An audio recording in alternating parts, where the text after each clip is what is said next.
Hi guys, it's me, Keeds, Keetanator, Keetatron, Keeds and Crates. I got the Keeds, whatever you want to call me, that is me. And today we have such a special guest. We are joined with my friend Maleek. I'm going to give the intro to Maleek. And Maleek, I like to tell my guests if I forget something, if I slipped up on something, please correct me. So we have Maleek. He's a singer, songwriter, performer, dancer, actor, voice actor, content creator, also teaches. Am I good? Oh, you're perfect. All right. So Thank you so much, Maleek, for joining me today on the Sobe Pod. And Maleek, I always like to have my guests tell the audience how we met. So could you please let them know how this came about? So funny story. I actually was like a fan of Sobe Podcast before it was called Sobe Podcast. Right. It was, we had the other name. And I remember right before I was moving to Korea, I was looking for just other Black content creators that were in Korea because I was, I wanted to make sure I did my research about the country I was going to spend who knows how long in. Right. And so I ended up finding you in V, and I just fell in love, and I listened to every episode like day after day leading up to my flight. And then I got here. And I think I hit up Vuyo, and I was like, hey, like, I'm living vicariously through you because, she was out in the streets and enjoying her life. Much. And so I had hit her up, and I was like, I want to hang out with you one day, not thinking that she would actually hit me back. And then she ended up messaging me, like, I think sometime in December because I came in October, right before Kovisha. And Miss Kovisha. And I ended up getting a message from her, and she had told me like, oh, like, when are you gonna hang out with me? Like, it's been a couple months. And I was like, oh, like, you're like famous in my mind. Like, why are you even talking to me? You know what? That's so wild because I saw Maleek last week, and you said that you were like, I didn't think you guys were gonna respond because you were just so famous. And I was like, girl, what? Why did why did you think that? Just because I just had put you in this space in my mind because I was listening to you. I didn't have very many opportunities to meet people that I watched online that did social things.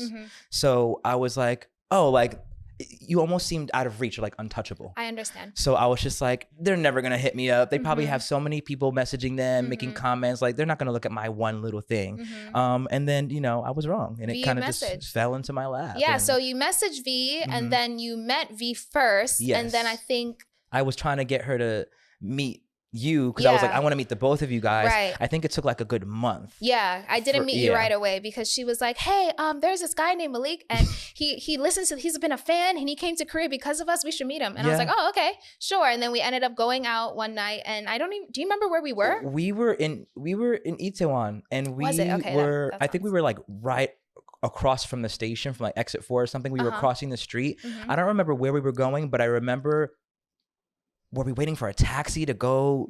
I don't know. We were just in these streets. And we were just trying to go and drink a little something, have a little fun. And that's the most I can remember is like we were just crossing the street and like just having conversation, getting to know each other. I'm pretty sure we went to like a bar or a club or something and just like back in them days. Back in them days. That was my young days. Look, we're as young as we feel, you know what I mean? No, hell no. That was my young days. I said what I said. No, if J-Lo pre-COVID was another life for me, honestly. I aged 30 years post-COVID. Look, if J-Lo and Janet Jackson are in their 50s and they're still killing up on stage. Ourselves. Listen, we can. Me to any of J-Lo and no, we're not. No, sir. But you're right. So that's how I met Maleek. Through V, through him being I don't like to say fan, supporter of the podcast. And so thank you so much for listening throughout these years and coming on the podcast. So Maleek, before we get started on life in Korea, I like to know about your life pre-Korea. How were you? Where were you raised? Where were you born? A little bit about your childhood. Okay. So I'm a Jersey boy. I'm from New Jersey. Okay, shout out to Jersey. I was born in New Brunswick, Robert Wood Johnson.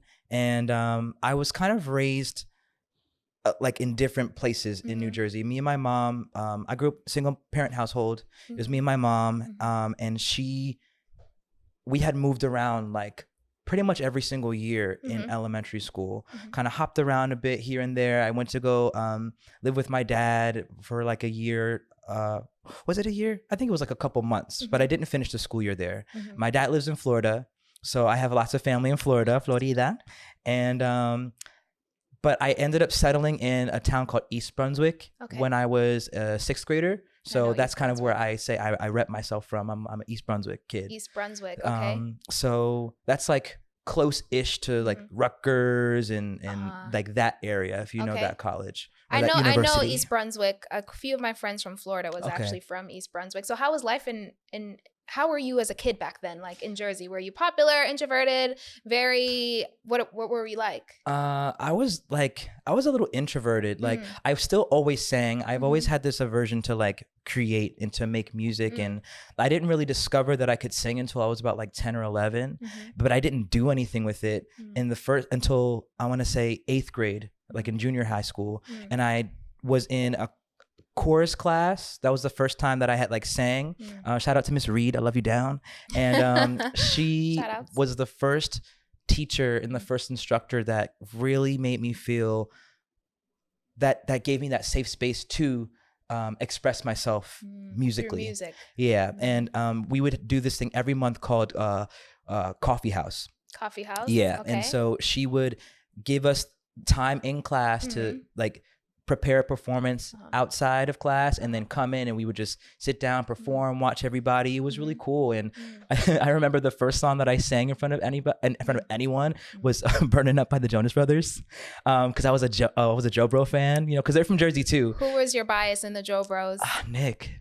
I love Nick. All the black people love Nick. Because he's Nick Jonas. Like, Nick, come on. You know what? Nick got the black girlies and really guys does. in a clutch. But Look, facts, I was a Nick Jonas girly too. He got some spice in him, you know? So can we hear a snippet of what? Go ahead. What did you say? What song? Burning Up. Go ahead. Let me hear it. I'm slipping into the lava and I'm trying to keep from going under. Baby, you turn the temperature hotter. Cause I'm burning up for you, baby. Woo! Wow, that was really good. Thank Look, you. We got the crowd going wild. I love that song too. All right, so you were introduced to music with Miss Reed in high school or middle school, you said, right? Yeah, like junior high. Junior high. And then you eventually clearly graduated, went to college. Where did you go to college? I went to college in 2 places. So I went to the American Musical and Dramatic Academy. We just shortened it to AMDA. And they have 2 campuses. They have a New York campus and they have a Los Angeles campus. So because I'm from Jersey and I know I'm a little bit of a mama's boy, my mom really wanted me to be close to her. And my mom's a Brooklyn girl, so she knows New York. She felt like I'm cool in Manhattan. So I lived in Manhattan for a couple of months and they had this program where you could do your like a associate's equivalent of like a certificate, a conservatory program, sorry. And then after you finish that, you can go to LA to finish your BFA because that's where the BFA program was at that campus. So they also gave you the option of doing, because we didn't do like years, we did semesters.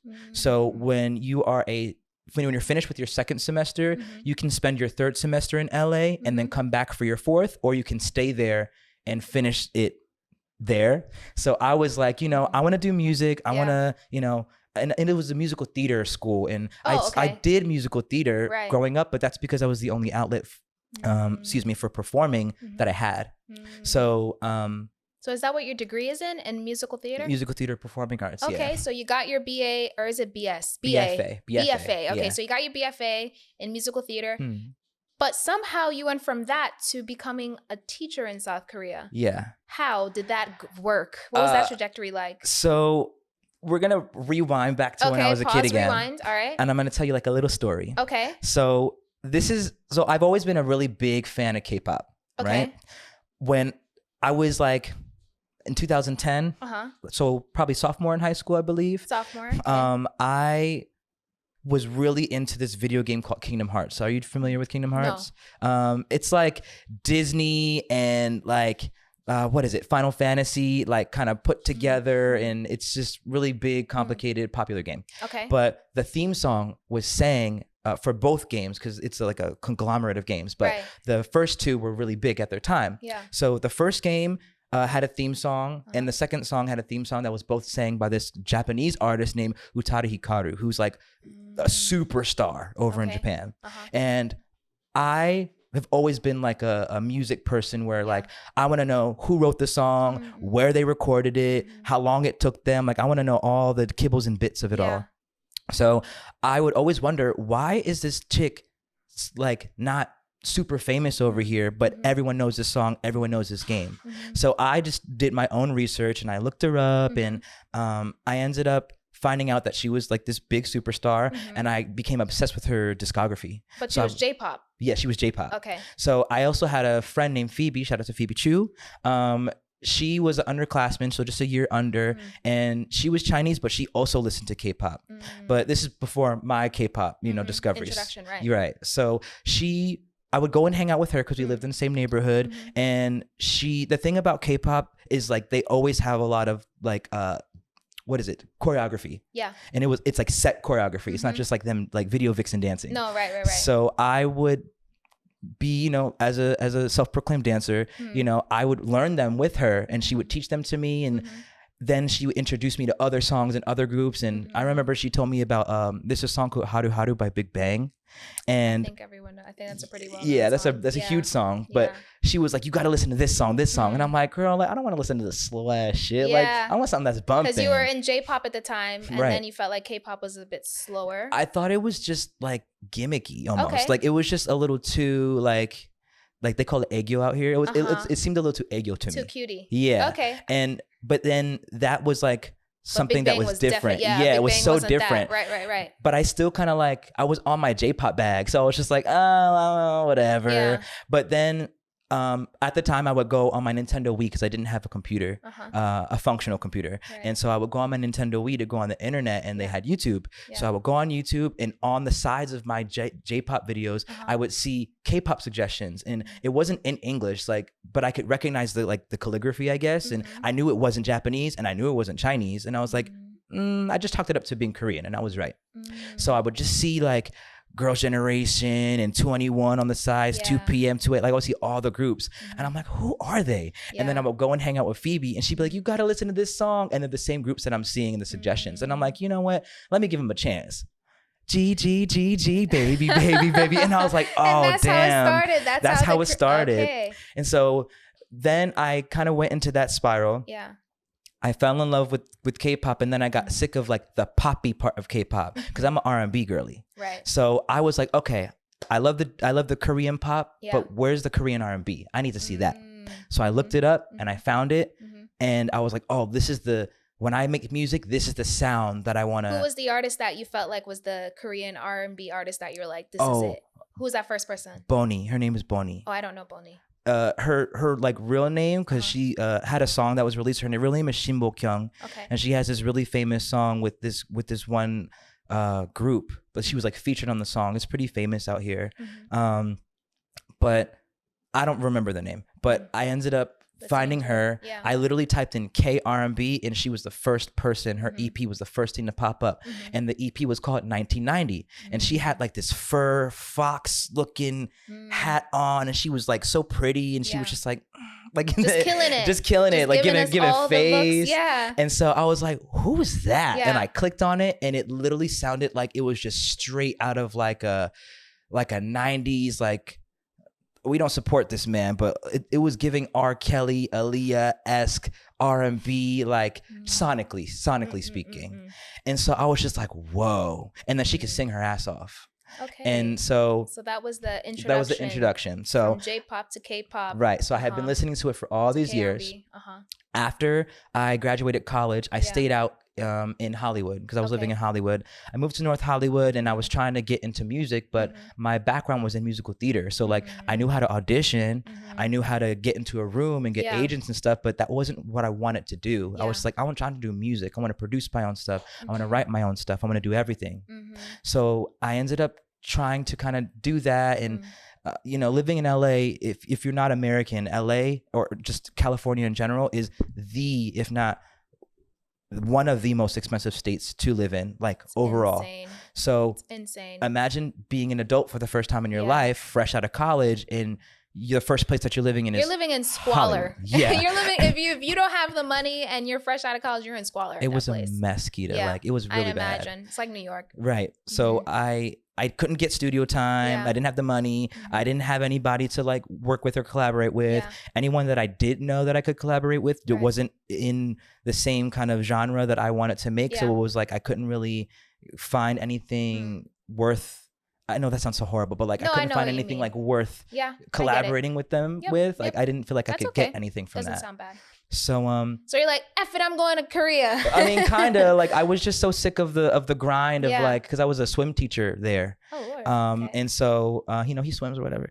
And I would see on YouTube again like suggestions for it would be the advertisements, because that's when they really started pushing ads on YouTube at that time. And I would see things like, oh, get your TEFL, come and teach in different countries.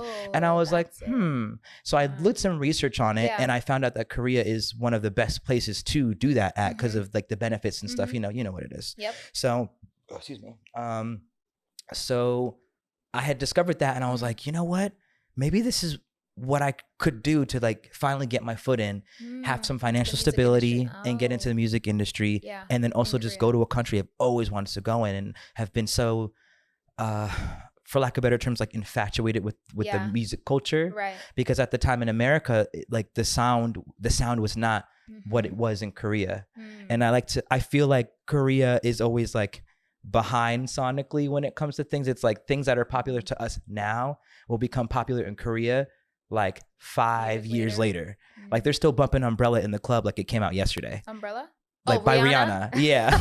like that's how behind. If I hear DJ Khaled, what was that song? Everybody hands go up. I swear if I hear that song one more time, I'm not gonna say what I'm gonna, but I hear what you're saying. Yes, I'm gonna blow a gasket. Thank you. All right, so you found the ads on whatever YouTube, and then you're like, oh cool, I'm gonna go to Korea. You came to Korea 2019? 2018? 2020. When did Kovisha happen? No, it can't be 2020. It was 2019. 2019. So you came to Korea in 2019, and you came here as a teacher, but you really wanted to focus, basically, you wanted to grow in the music realm. Yes. So okay, how's that been? It's been okay. Okay. It's been okay. I've been taking little baby steps here and there just because of, just life. Right. But that artist that I told you about earlier, before I came to Korea, she was announcing that she was trying to do vocal lessons, but just here in Korea. And coming out of college, I wanted to continue, my craft. Yeah. And I had hit her up because I would get messages from her on occasion, and like I would post her up as like, Woman Crush Wednesday back in the day, and she would respond and like comment, and I would be like, oh, like you see me, like, hey. And then when live was introduced, she would go live. I would she would be speaking in Korean, and then I would text her and she would respond in English, and I'm like, oh, like you're seeing me, you're interacting with me, like that's cool. Kind of like with how I felt with your podcast. So I remember when she announced that, I was like, hey, I'm going to move to Korea soon because like I'm about to finish up my TEFL and like get all my documents together.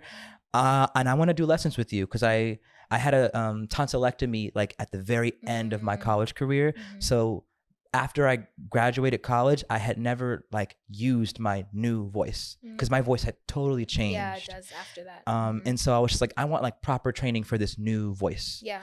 And so I was like, let me get training from the person that I've like been listening to and like idolized forever. So I ended up doing that, and now she's like one of my good friends, and so I've kind of. And what's her name again? Boni. Boni. Boni. Okay, Boni. Yeah, she's a really Boni. Oh, N is in Nancy. Okay, yeah, I thought you said Boni. I'm like, isn't she like a huge? No. I was like, wait, hold on. I actually know who that is. Okay, Boni with an N. Yeah. Okay, got it. So I ended up kind of not really working with her, but like I got to work with her in terms of like learn vocal stuff, and we just became really close. But I was always like, kind of my process right now is I'll find just like productions and beats and stuff online. I'll purchase them and then I'll just write to them and like record them. But I need to like learn how to mix and master my own stuff because finding someone to mix and master is really expensive. And especially out here, like there are a lot of little studios, but like they don't speak English. Or at least they don't speak English well enough to be able to help make my vision come to fruition. Right. So I was just like, like what am I gonna do? Like I gotta do everything by myself now. Then kind of the life here in Korea was, as a teacher, just becoming really stressful. especially during, C times. And I was just like, yeah, like I had to go home. You left like the rest of us, girl. Me too. I really needed a break, dude. I ran away. I was like, see you next time. Yeah, I was like, on the next episode of Coming Back to Korea in 2023. Yeah, I think we all ran away. So you left. Things went on. We don't need to go into what happened back home. But then you came back, and I know you're still full-time teaching, but are you doing anything in the music realm now? I am working with a few different people, like like independent artists like me. I have a bigger community now, or I guess I can say I have a community now of people that I can work with, and even being here on Sobi podcast is like has been a dream of mine. Like I always said that imagine, in a message, and I was like, what? Yeah, because it's like you go from listening to it to like being on it. It's just what is it? Round circle moment, full circle moment. For me, and I've had a lot of those at this return to Korea. That's what I've kind of felt like. I've had a lot of full circle moments of good. Like, wow, I wanted this, and like now it's here. And now you're here on the pod, and now people are gonna see you. All right, so Maleek, we're gonna talk a little bit. We've talked about your music. We've talked about your transition from childhood to adulthood.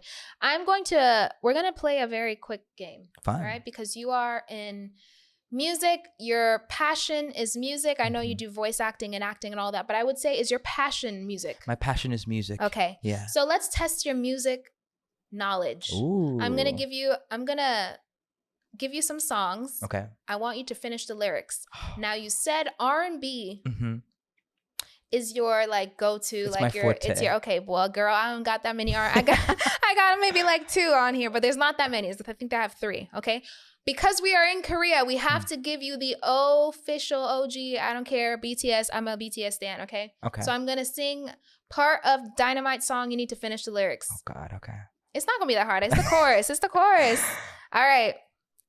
Also, if you're judging me on my singing skills, I'm gonna call you racist and misogynistic and all the things, because I second that. I'm not gonna sing it actually, because I'm actually embarrassed. No, don't, please. Because I can't. No, just do it. No. I love your voice, Kida. I never told you in person. I like my talking voice, girl. My singing, you have a cute singing voice. I do, but I can't. I didn't practice. Okay. You didn't warm up? Yeah, I didn't warm up. Oh God, I shouldn't have done this because I don't even want to do it. Okay. Just take a big breath, sit up tall. You got it. In the stars tonight. So watch me bring the fire and set the night alight. Hey, shining through the city with a little fucking soul. Hey! You got that. All right. That is actually perfect. Okay. Next song, we're going to do Lauryn Hill, because you are OG R&B. I'm OG R&B. R&B neo Can't soul. take my eyes off of you. Okay. I need you, baby. And if it's quite all right, you can sing I need you, baby, to warm a lonely night. I love you, baby. Okay. That's the one part at the end of it that I don't know. But what does it say? Try that again. I need you, baby. Sing it. And if it's quite all right, I need you, baby, to warm the lonely nights. Oh, hey, Pops. You like that, don't you, Brian? You like that? I love He's singing you, with us, baby. Damn, I don't know. Trust me. Trust in me. I swear it'll be okay. You know what? You did that. I try my best. But you did it. No, look, loud and wrong. Trust in me when I say it's okay. Damn, I was close-ish. I love you, baby. Trust in me when I say it's okay. Oh, pretty baby. All right. That's all you guys get from me on that one. Damn. All right, we got one more. And if you don't get this, look. Okay. I'll fight you back. Beyonce, Renaissance. Okay. Not Cowboy Carter, because I know maybe you ain't even listened to Cowboy Carter. No, I did. I listen to it often, actually. It's one of my favorite albums right now. Renaissance, I think, is up there above Cowboy Carter for me. I think they're balancing. They fight back and forth. I'm bleeping that out because the way the Beehive be coming for anyone, if you say you prefer sting one, you. Yeah, no. So I'm bleeping this out. They're gonna sting you. Renaissance. We're going to do Move. Okay. Dun dun dun dun dun dun dun dun. Move out the way. Okay. I'm moving girls and we all need space. Dun, dun, dun, dun. When the queen come through, part like the Red Sea. Move out the way. Red Sea. Hey. Nice. All right. So your musicology is pretty good. I got you got 2 out of 3. I think you would pass in a class. I think if maybe a 70. Probably. Well, 2 or 3. 2 out of 3. Ooh, don't give me math. Don't ask me any math questions. Sounds like it's failing to me. All right. So now, Maleek, we are on our rapid fire. Okay. Don't. It's totally fine. Okay. So I'm going to ask you some questions. It's going to start out a little bit lighter, a little fun, and then maybe just get to a little bit deeper towards the end. Mm-hmm. Who would you say, because music is your passion, music is your go-to, music is your everything, right? I already got the answer. What's my question? Who is your inspiration, your musical inspiration? Girl, no, that's not my question. Oh, okay, never mind. I said nothing. Who is your favorite music R&B artist? Because there's going to be different genres. Who's your favorite R&B artist of all time? Mariah Carey. Mariah Carey. Mariah Carey. For everything. For everything. For everything. Artist of all time. Artist. Singer, songwriter, everything. I just Mariah love her. Here. I love Mariah. You know what? I used to get called Mariah Carey so much when I was younger. I looked like her a lot when I was younger. Now, not so much. But back then, girl, couldn't nobody tell me I was Mariah Carey's daughter. All right. So, for rap, Mariah doesn't rap. So who would you say is your favorite rap artist? I'm really bad. I don't really listen to rap that much. Okay. But my mom's a big rap head. Okay, so who did you grow up with? Like Nas, Jay-Z. She loves Fabulous. Oh, that's right. You're from Jersey. Your mom's from New York. Okay, so all the New York of the 90s, all the East Coast, early 2000s. Yep. Fair. That's my mom. That's good. She's still bumping them. Still bumping Nas. Okay, I mess with that. Jay-Z would probably be my go-to. Yeah. Jay-Z is probably my top. I like Jay-Z too. He's cool. Top. I would also say Kanye, but we're not talking about Kanye the person. Oh, Kanye. We're talking about musically. Yeah, we're talking musically Kanye. All right. So this is going to be either or, beach or city, or country or city life. Which do you prefer? I'm a city boy. You're a city boy. City boy. Because you're from Jersey. Yeah. Yeah, you don't. I grew up in the suburbs, in the trees and stuff. So I like the change of pace. I'm very quick, so I like the quickness. The quickness and the transportation here is just top notch. All right. A1. If you could live anywhere in the world, outside of the U.S., outside of South Korea, where would it be? Panama. Yeah. Why Panama? I'm Panamanian and I've never been to Panama before. And I have family in Panama. Yeah. So I would love to go and visit and see and just be in that. Be in the space. Yeah. Do you speak Spanish? Poquito. Un poquito. Yeah. ¿Tú no hablas por qué? Yo hablo español, pero yo aprendo en la escuela secundaria y mi familia no habla mucho español porque... ¿Tu mamá no habla? No, inglés solo. Pero ¿Tu papá? Mi papá y mi abuelita, mi abuelo y mis primos, todos hablan inglés y español, pero I didn't visit them all the time. Yeah. So I got a little something. Okay, but you'll see how we just switched into that. Shout out to the bilingual. Shout out to Espanol. Okay. Afro-Latino. This is a question I don't know if you'll be able to answer. I'll give you mine. What's a word that you find so hard to say? I'll give you mine. Mine is fetishize. God damn it. What is that? Fetishize. What's a word that you find difficult to say? Do you? Maybe you don't find anything. Honestly, no. What? I don't really have any words. Oh, must be nice. Yeah, I like. How do you say that word? Fetishize? Fetishize. Fetishize. Always slip up on that. Fetishize. All right, we're going to get into a little medium level. First breakup, first love, first breakup. High school. With? With this dude named Kevin. I'm queer, by the way. Okay. Kevin. His name was Kevin. I'm not going to say last names, but his name was Kevin. Not. I know a lot of Kevins. Yeah, there's you guys probably know a lot of Kevins. I dated a Kevin, so we yes, don't know. There you go. We don't know. Kevins, okay. Yeah. So Kevin, what happened? What was the breakup? Why was it so crazy? We had like a situationship all throughout sophomore year. Yeah. We finally made it official in that summer. And then turns out he was talking to someone else at the same time and was just I want you to come over and excuse me, let's hang out, let's talk real quick. I want to talk to you. Yeah. And then he was one of those people that would hit you up after 10 o'clock. And I was really bad. Mom, don't look. I'm going to expose myself. I would sneak out the house in the middle of the night sometimes just to go and see him in high school. Okay. Just to go and see him. Yeah. And he lived in like a 2-story like house, remember, suburbs. And I would Don't tell me you was shimmying up the side of the window. I would shimmy up the side of the window. It's never that. Let me tell y'all right now. It's never that deep, okay? Let me tell y'all right. It's never that serious. If you're in high school, you're in college, it's never that serious. Don't be shimmying up the side of nobody's window. But you know what? We've all done dumb stuff in high school. Dumb in love. So Kevin... young. And why are Kevins always so attractive? I don't know. The Kevin I used to date was so fun. Was he palm colored or was he? He is Hispanic, but yeah, he wasn't white, but he was Hispanic, but white Hispanic. I had a palm colored. I had a white one. Oh no, I had the he caucasity. was Hispanic. He was Puerto Rican. Oh, girl. Fine. Anyways, moving on. Finish the phrase. The way to my heart is. Good music and food. Ooh, good music and food. I'm a tourist, so that's all I'm about.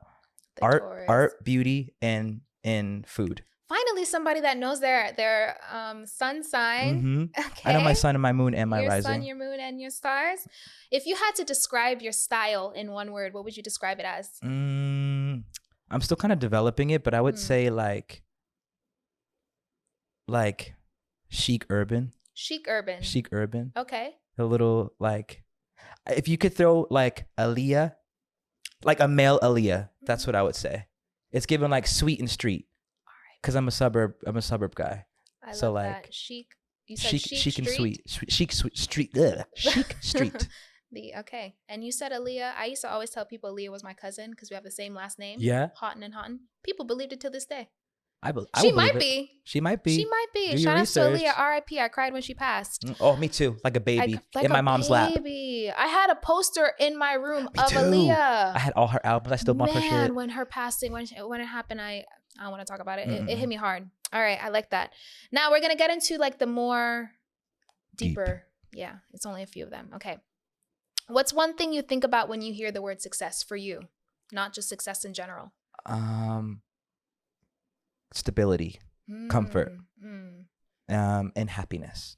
That's what I would say. Okay. Stability, comfort, and happiness. Let's talk about the stability. Stability financially stable?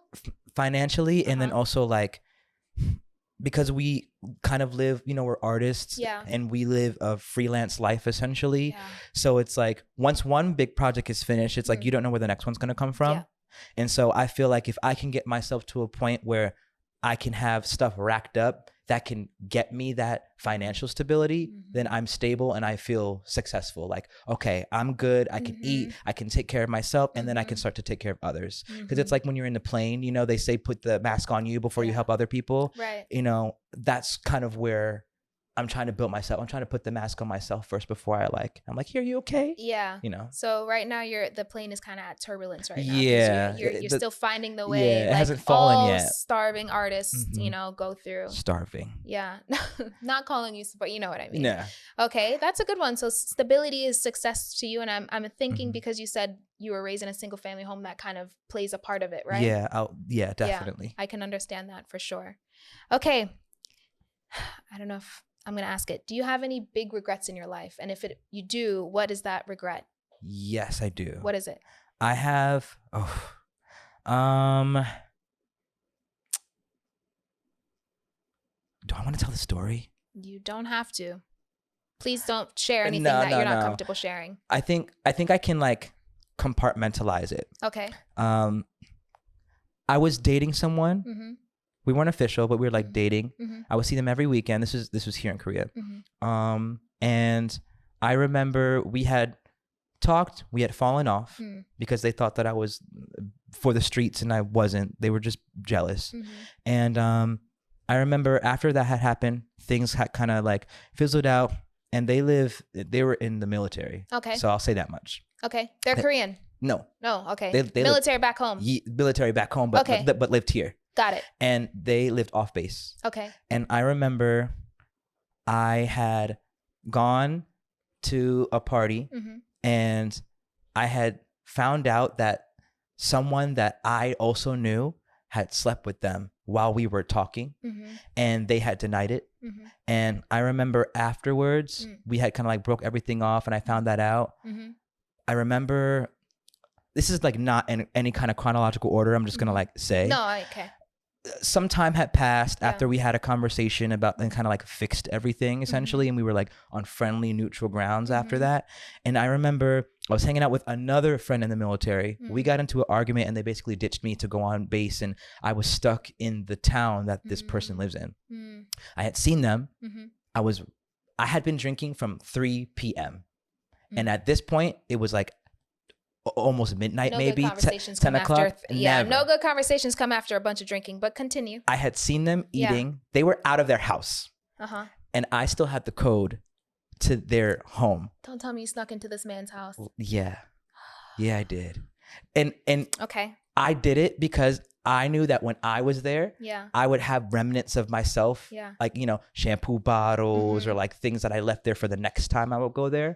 And I went in there drunk as hell, like looking around, and I was just I was like, I wasn't going in drawers or nothing like that, but I was just kind of like, service. You know the CCTV game is wild here, and you just had. But you know what? I ask you for your biggest regret, and that is it. Going to his house, breaking and entering into a military person's home. Did he find you? Did he catch you? He found me.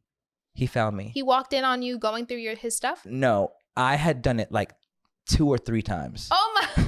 Oh, and I tell you. Wait, you were no. So you had regrets like in the same night. Nah, you wildin' for that. Plural. You're on a. That's plural. Disrespectful. Yeah, no, I know. It's really bad. You asked the question. It's not. You asked the question. It was bad. If I were to tell you guys the biggest regret I have. It's not as tame. It's tame. No. Tamer. No. Oh. And I'm not going to talk about it. So we are going to ask your last question, Maleek, of here. What do you think is your greatest strength? I want you to tell me what's your greatest strength that you think. My compassion. I'm very compassionate, like sometimes a little too much. Yeah. I always see the good in everybody, even when they're really shitty. Yeah. It's something that I've been working on. Okay. Because I've always wanted to get approval from everyone of like, I want everyone to like me, but now it's kind of like, I'm so compassionate, and if you are not deserving of my compassion, then I'm just not going to give it to you anymore. And that's something that I've kind of started to pick up on and learn, because, you know, I just turned 29, so like, you know, I'm old or whatever. You're in your last year. You're old. Yeah, I'm grown. Okay. So whatever. Yeah, I would say it's my compassion. I like that. You are pretty compassionate. From what I've met you till now, you've always been very the same, and that's not same in like you're not progressing. I just mean same in who you are has been who you are. I'm not fake. Yeah, I'm very honest. I guess I could say that too. I'm very honest and blunt. Yeah, I say it how it is. It is what it is. Yeah. Thank you so much, Maleek. Now we're going to take a look in that camera, or that camera, and tell the people what you have going on, where they can find you, and anything that else you'd like to plug. This is your time. All right. So once again, my name is Maleek Goff. You can find me on Instagram, TikTok, or whatever. I usually have the same username for everything. It's MJG Royalty. Because my name is Maleek, and in Arabic it means king, so MJG Royalty. You can find me. I don't post too much anymore, but I'm gonna start to get back more into it. Please do. If you want to find me, you can find me there. Hit me up. I'm very approachable and friendly. Let's be friends. Let's hang out. Let's work on music if you do music or whatever. And or whatever, whatever. And thank you so much, Maleek. Thank you for Keeds. coming through. And always, you can catch me on @thesobipod. I'm Keeds, and I'll see you guys next time. Bye. Bye. I see you're happy behind the camera. Oh, that was so much fun. This is my first interview. I keep popping chairs. All right, so Maleek currently is a teacher, but that's not all he does. Maleek is a singer, songwriter, performer, content creator, just all around dope person, and is currently living in South Korea. Maleek, did I forget anything in that intro? Actor, voice actor. I do a little everything, Actor, voice actor. What else? I think that's dancer. Dancer. You're a dancer? I dance. I've danced. Let me hit that back.